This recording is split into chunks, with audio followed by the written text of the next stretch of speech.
안녕하세요. 여러분이 보내주신 다양한 자료들 속에서 핵심만 쏙쏙 뽑아내는 시간입니다. 네, 안녕하세요. 오늘은 유나이티드 헬스그룹, UHG라고 하죠. 이 UHG의 2025년 3분기 실적 발표 자료, 그중에서도 아주 특정 부분에 집중해 보려고 합니다. 아, 어떤 부분인가요? 바로 최고 재무책임자 CFO죠. 웨인 드베이트의 준비된 발언, 여기에만 딱 초점을 맞출 겁니다. 아, 그러니까 CEO 발언이나 그 뒤에 Q&A는 빼고 딱 CFO가 미리 준비한 내용만 보겠다? 맞습니다. 오직 CFO가 제시한 재무적 관점, 숫자, 그리고 미래 전망, 여기에만 현미경을 대보는 거죠. 복잡한 보고서 대신 저희가 그 핵심 의미랑 맥락을 좀 명확하게 풀어드린다고 생각하시면 좋을 것 같아요. 네, 좋습니다. 특히 CFO의 발언은 현재 재무 상태뿐만 아니라 미래 전략 방향을 읽는데 아주 중요하죠. 그렇죠. 그래서 이번 탐구 목표는 명확합니다. UHG의 최근 분기 실적에 대한 CFO의 평가, 또 앞으로의 자본 운용 계획, 그리고 2026년에 대한 시각, 이거 좀 냉철하게 분석해 보는 겁니다. 네, 그 숫자들 뒤에 숨겨진 의미, 또 이게 회사나 투자자들, 넓게는 의료시장 전체에 어떤 영향을 줄 수 있을지 한번 깊이 파헤쳐 보시죠. 좋습니다. 그럼 웨인 드베이트 CFO 발언 속으로 바로 들어가 볼까요? 네, CFO가 발언 시작할 때 크게 세 가지 주제를 다루겠다고 했어요. 첫째가 3분기 실적하고 연말 전망. 네. 둘째는 2026년을 향한 자본이랑 유동성 구조. 마지막이 2026년에 대한 초기 기대치. 이렇게요? 딱 핵심만 짚었네요. 그렇죠. 먼저 3분기 실적부터 좀 보죠. 결과가 어땠습니까? 네. 3분기 조정 주당 순이익, 그러니까 EPS라고 하죠. 이게 2.92달러를 기록했습니다. 2.92달러요. 네. 회사 예상치를 약간 웃도는 수준이었어요. 상당히 괜찮은 결과라고 볼 수 있죠. 오, 예상보다 잘 나왔군요.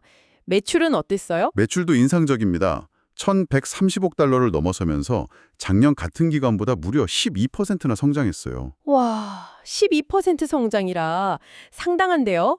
이 성장의 배경은 뭐라고 설명했나요? CFO가 딱 짚어서 얘기했는데 네. 역시 가입자 증가가 가장 큰 동력이었습니다. 아, 가입자요? 네. 연초 이후에 미국 내에서만 78만 명 이상 신규 가입자가 순수하게 들었고요.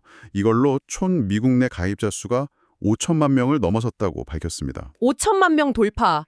기반이 아주 탄탄하게 확장되고 있다는 거네요. 그렇죠. 가입자 늘어난 건 좋은데 그럼 비용 쪽은 어땠을까요? 특히 그 의료비 지출 비율? MCR이라고 하죠. 이건 어떻게 나왔어요? 아, 바로 그 지점인데요. 3분기 MCR이 89.9%로 나왔습니다. 89.9%요? 네. 이 의료비 지출 비율, 그러니까 보험료 수입 중에서 의료 서비스 비용으로 나간 비율인데 이게 작년 동기가 85.2%였거든요. 그럼 작년보다 꽤 올랐는데요? 거의 4%포인트 이상 오른 거네요. 맞습니다. 이 수치만 보면 좀 할 수 있죠.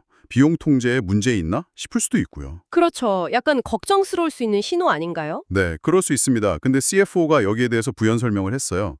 연간 전체 MCR은 지난 분기에 제시했던 전망치의 하단 쪽으로 가고 있다. 이렇게 언급했습니다. 아, 3분기만 보면 높지만 연간으로는 관리 범위 아니다. 그렇죠. 그런 뉘앙스죠.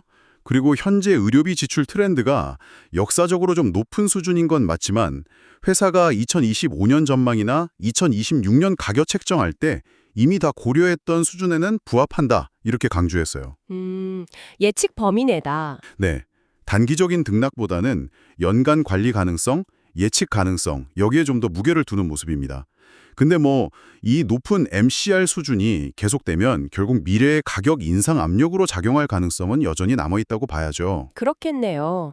비용 측면에서 또 중요한 게 운영 비용 비율인데 이건 어땠나요? 운용 비율은 13.5%로 나타났습니다. 이것도 사실 당초 예상보다는 약간 높은 수준이었어요. 이것도 높았어요? 이유는요? 그 이후로 CFO는 기술이랑 인력에 대한 좀 선제적인 투자를 들었습니다. 구체적으로 4억 5천만 달러 이상을 썼다고 밝혔는데요. 4억 5천만 달러요? 어디에 썼대요? 네, 이걸 광범위한 직원 인센티브 프로그램, 그리고 유나이티드 헬스 재단 기부, 이런 데 사용했다고 했어요. 아, 직원들하고 재단해요? 네, 특히 그 옵틈 헬스랑 옵틈 인사이트, 이 두 부문에 대한 투자가 상대적으로 컸다고 언급했습니다. 옵텀 헬스랑 인사이트. 뭐 하는 곳인지 간단히 설명해 주실 수 있나요? 옵tum 헬스는 이제 직접 환자 케어나 클리닉 운영 이런 쪽이고요. 옵tum 인사이트는 데이터 분석, 기술 솔루션 제공, 컨설팅 뭐 이런 쪽에 더 가깝다고 보시면 됩니다. 알겠습니다. 그럼 이 투자가 비용 비율을 높인 거군요. 그렇죠.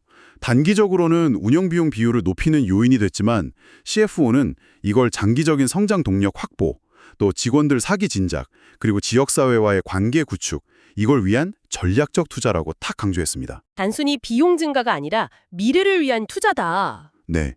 미래 경쟁력 강화를 위한 포석이다 이런 거죠. 뭐 요즘 경쟁 환경이나 기술 변화 속도 보면 어쩌면 꼭 필요한 투자일 수도 있겠고요. 비용이 늘었는데 그럼 현금 흐름은 괜찮았을까요? 그것도 중요하잖아요. 네, 맞아요. 그 점도 강조했는데요. 3분기에 순이익의 2.3배에 달하는 아주 강력한 영업현금 흐름을 만들었다고 밝혔습니다. 순이익의 2.3배요. 와. 네. 그리고 또 하나 지급 계정 일수 DCP라고 하죠. 보험금 청구받고 실제로 지급하기까지 걸리는 평균 시간인데 이게 이전 분기보다 1.7일 늘었다는 점도 언급했어요. DCP가 늘었다는 건 어떤 의미죠? 이건 회사가 현금을 조금 더 오래 가지고 있게 되었다는 의미입니다. 그러니까 현금 관리 효율성이 좋아졌다는 걸 보여주는 긍정적인 지표로 볼 수 있죠. 전반적으로 비용 투자가 늘었음에도 현금 창출 능력은 여전히 아주 탄탄하다는 걸 보여주는 겁니다. 알겠습니다. 3분기 실적 요약하면 예상보다 견조했지만 MCR 상승이나 운용비 증가는 앞으로 좀 신경 써야 할 부분이네요. 네, 정확합니다. 자, 그럼 두 번째 주제로 넘어가 보죠. 2026년을 향한 자본 및 유동성 구조. 지금 UHG의 재무관리 우선순위는 어디에 맞춰져 있나요? 이 부분에서 현재 회사의 재무 전력 방향이 아주 뚜렷하게 드러납니다. CF가 뭘 강조했냐면 회사가 현재 전략적인 인수합병, M&A죠. 그리고 자사주 매입 프로그램, 이걸 일시 중단하고 있다는 점을 다시 한번 확인했어요. M&A랑 자사주 매입을 잠시 멈췄다. UHG가 과거에 M&A로 성장해 왔는데 이걸 멈췄다는 건 좀 주목할 만한 변화인데요. 그렇죠. 성장 엔진을 잠시 멈추고 이제 내실 다지기에 좀 집중하고 있다. 이렇게 볼 수 있습니다. 그럼 M&A나 자사주 매입 대신에 확보된 현금은 어디에 쓰고 있다는 건가요? 주로 부채를 줄이는 데 사용하고 있다고 설명했습니다. 부채 감축. 네. 구체적으로는 부채 비율을 장기 목표치인 40% 수준까지 낮추고 또 이자 지급 능력을 보여주는 이자 보상 배율이라고 있는데 이걸 과거의 건전한 수준으로 회복시키는 데 집중하고 있다고 밝혔습니다. 확실히 재무 건전성 강화에 방점을 찍은 거죠. 목표가 40%군요. 지금은 어느 정도인데요? 실제로 3분기 말 기준으로 부채 비율이 44.1%를 기록했어요. 아직 목표까진 좀 남았네요. 그렇죠. 근데 이게 최근에 완료된 아메디시스 인수 때문에 34억 달러의 순연금이 나갔거든요. 큰 돈이 나갔는데도. 네. 그럼에도 불구하고 앞서 말한 그 강력한 현금 흐름하고 현금 효율성 개선 노력 덕분에 이 정도 수준 44.1%로 안정적으로 유지한 결과라고 덧붙였습니다. 그렇군요. 그럼 투자자들이 제일 궁금해할 만한 건데 M&A나 자사주 매입 이걸 언제쯤 다시 시작할 수 있을지 여기에 대한 언급은 없었나요? 네, 있었습니다. CFO가 이 민감할 수 있는 질문에 대해서 구체적인 시점을 제시했어요. 언제라고 했나요? 2026년 하반기. 이때쯤이면 부채 비율이 목표치인 40%에 가까워질 것으로 예상한다고 밝혔습니다. 2026년 하반기. 네. 그리고 그에 따라서 2026년 후반에는 자사주 매입이나 전략적 인수 같은 과거의 자본 운용 관행을 재개할 수 있는 위치에 있을 것으로 기대한다고 말했습니다. 위치에 있을 것이다. 확정은 아니지만 가능성을 열어둔 거네요. 그렇죠. 물론 확정된 계획은 아니다라고 선을 긋기는 했어요. 하지만 시장에는 미래 자본 배분 정책에 대한 긍정적인 신호를 보내려는 의도가 좀 엿보이죠. 아무래도 시장에서는 이런 가능성 제시를 반겼을 것 같은데요. 불확실성을 좀 걷어주는 거니까요. 그렇습니다. 당장 하는 건 아니지만 어찌든 재무 건전성 목표 달성한 후에는 주주 환원이나 성장 투자를 다시 할 수 있다. 이런 로드맵을 제시했다는 점에서 긍정적으로 평가받을 수 있죠. 네. 참고로 3분기 영업활동 현금 흐름은 59억 달러였고요. 연간 전체로는 한 160억 달러 수준. 그러니까 연간 순이익의 약 1.1배에 달하는 현금 흐름을 예상한다고 덧붙였습니다. 이것도 자본운용 재개 가능성을 좀 뒷받침하는 근거가 될 수 있겠죠. 재무 건전성 강화에 집중하면서도 미래 자본 활용 계획에 대한 기대감은 남겨뒀다. 이렇게 정리할 수 있겠네요. 네, 맞습니다. 자, 이제 마지막 주제입니다. 2026년 전망. CFO가 긍정적인 요인, 순풍이죠. 그리고 부정적인 요인, 역풍. 이걸 모두 언급하면서 좀 균형 잡힌 시각을 보여주려고 했는데요. 네, 일단 공식적인 2026년 실적 가이던스는 내년 1월 4분기 실적 발표 때 제공될 거라고 먼저 밝혔습니다. 아직 공식 가이던스는 아니군요. 그렇죠.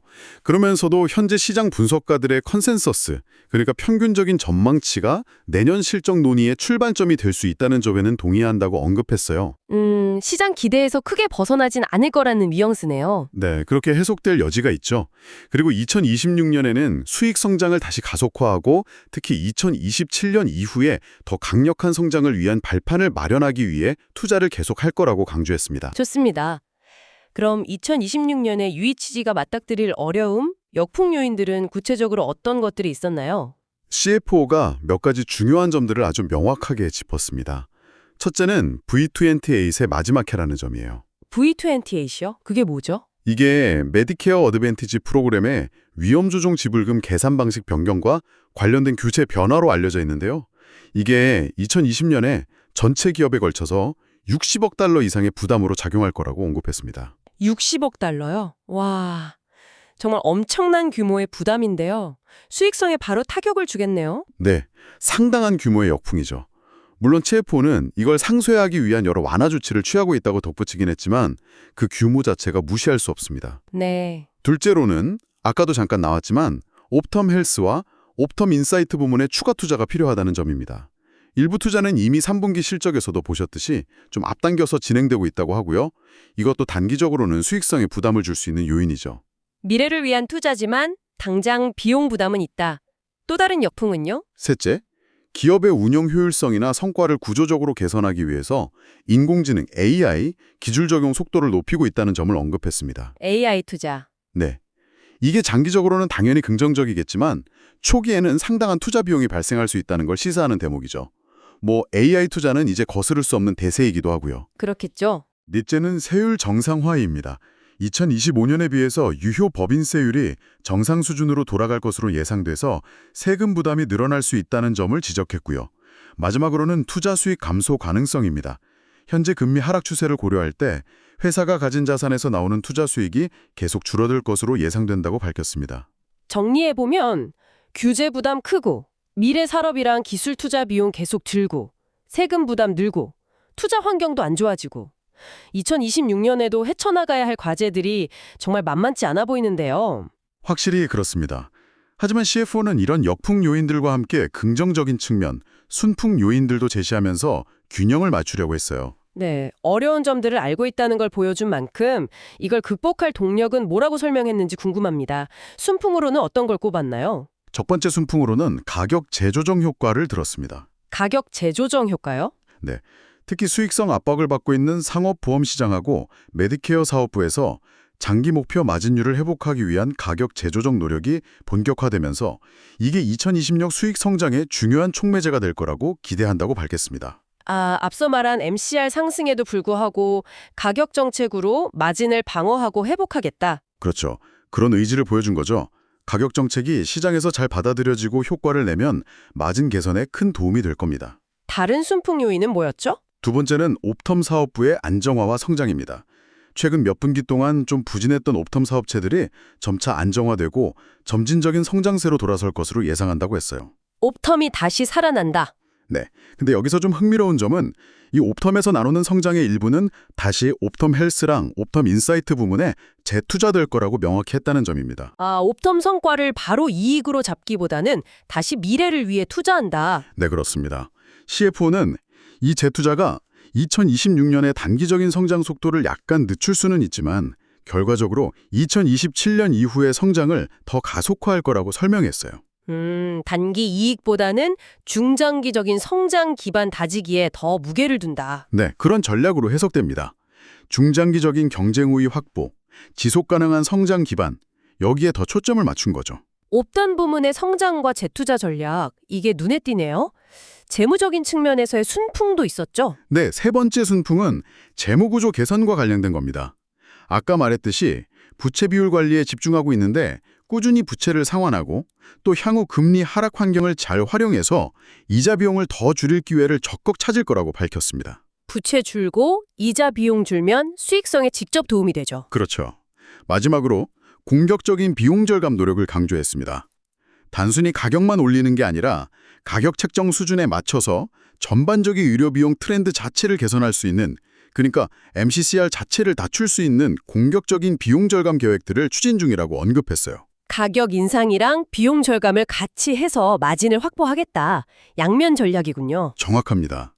종합해보면 CFO 발언은 2026년에 V28 규제 영향, 옵텀 및 AI 관련 추가 투자 부담, 금리 하락 같은 여러 만만치 않은 도전 과제들을 솔직하게 인정했어요. 네, 인정했죠. 그러면서도 가격 재조정, 옵텀 사업 안정화와 성장 재투자, 부채 관리 및 이자 비용 절감, 그리고 강력한 비용 통제 노력이라는 구체적인 계획들을 통해서 이걸 충분히 극복하고 다시 견조한 성장 궤도로 돌아갈 거라는 자신감을 보여준 거죠. 2027년 이후에 더 강한 성장을 위한 발판 마련, 이게 핵심이군요. 네, 2026년에 그 발판을 확실히 마련하겠다는 전력적 의지가 아주 강하게 엿보였습니다. 오늘 저희는 유나이티드 헬스그룹 CFO 웨인 드베이트의 준비된 발언만 집중적으로 파헤쳐보면서 회사의 3분기 재무 상태 평가, 또 중기적인 자본 운용 전략, 그리고 2026년 전망에 대한 그의 시각을 깊이 있게 살펴봤습니다. 네. 요약하면 단기적인 재무 건전성 관리, 예를 들면 부채 줄이고 MCR 통제하려는 노력 같은 거요. 그리고 장기적인 성장 동력 확보, 옵텀이나 AI 투자 같은 거죠. 이 사이에서 아주 신중하게 균형점을 찾아가려는 모습이 뚜렷했고, 특히 2026년 하반기에 자본 운영 재개 가능성을 시사한 점이 인상적이었습니다. 맞습니다.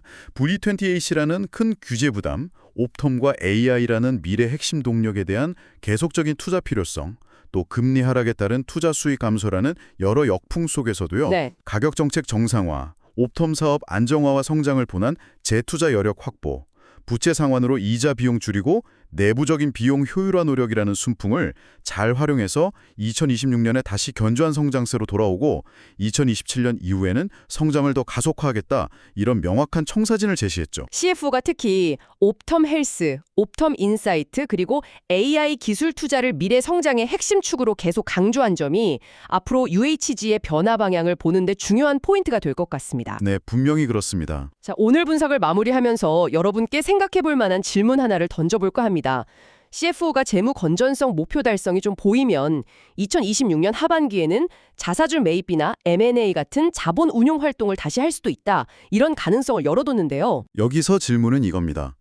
V28라는 규제 부담이 여전히 있고 또 옵텀이랑 AI 분야의 투자가 계속 필요한 이런 상황에서 과연 2026년 후반에 자본을 자사주 매입이나 M&A에 쓰는 것이 정말 최적의 선택일까요?